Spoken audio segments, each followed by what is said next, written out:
explaining why can't you stop doom scrolling. It's 1:47 a.m. You told yourself you'd sleep an hour ago, but your thumb is still moving. A war, a car crash, a celebrity scandal, a stranger's divorce announcement. You don't even remember opening the app. You definitely don't remember why you're still on it. Here's the question that should terrify you. You are not choosing to do this.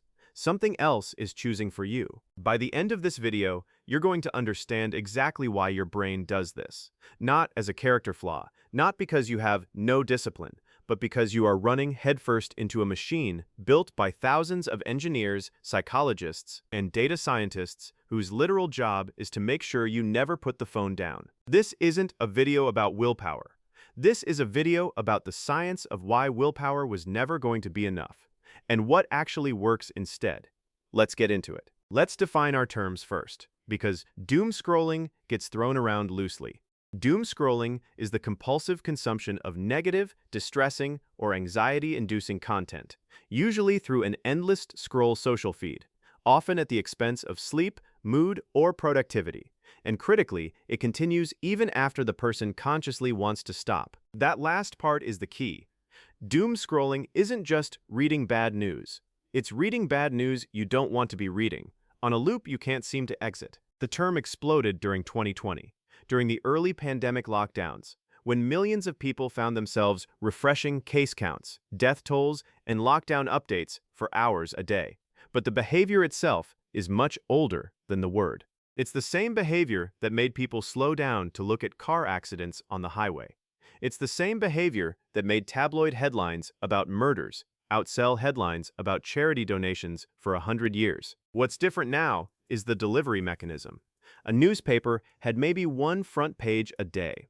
A doom scroll feed has an infinite front page, recurated every time you refresh, tailored specifically to whatever keeps your specific brain hooked. So here's the real question this video is built around. Why would a brain that is supposedly optimized for survival keep choosing content that makes it feel worse? The answer is because for 99% of human history, that same wiring kept us alive. We just moved the danger from the savannah to a glass rectangle, and nobody sent our brains the memo.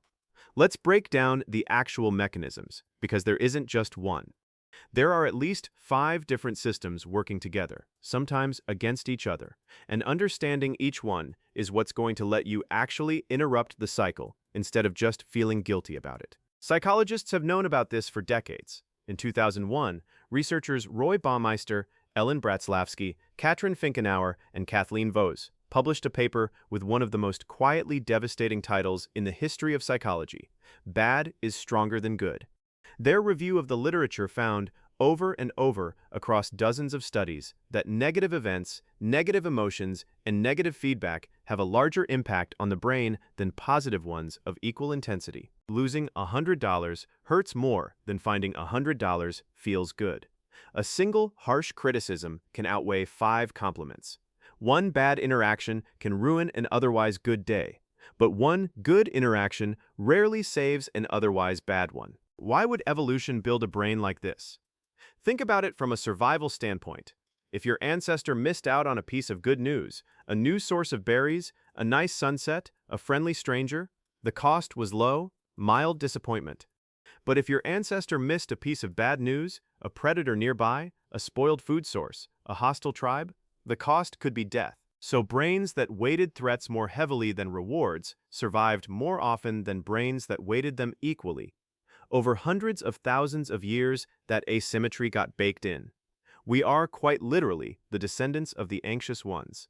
The chill, threat-blind humans didn't make it to the next generation as often. Fast forward to now. You open your phone. Your brain doesn't see an app.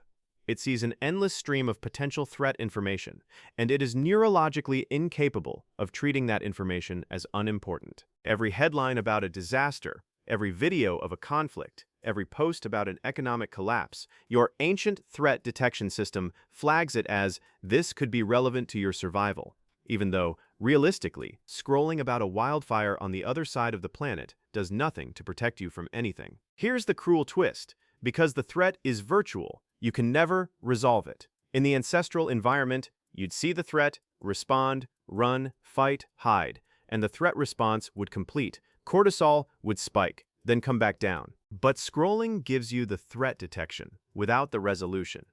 You see disaster after disaster, but you can't do anything about any of it. So the anxiety just stacks. It never gets to complete its cycle. You're left in a permanent, low-grade fight-or-flight hum, and the only thing that seems to address it, checking for more information, is the exact thing that's causing it. This is why doom scrolling feels almost involuntary. Your brain isn't broken. It's using a threat response system that worked flawlessly for 200,000 years, applied to a technology invented 15 years ago that the system has zero evolved defenses against. You are not weak. You are not lacking discipline. You are a 200,000-year-old survival machine plugged into a system engineered by some of the smartest people on Earth, funded by some of the largest companies in history, whose literal, measurable success depends on your attention not going anywhere else. The fact that it's hard to stop isn't a bug in you. It's the system working exactly as designed. But now you know how it works, and the moment you can see the mechanism, you stop being just a subject of the experiment and start being someone who can actually step outside of it.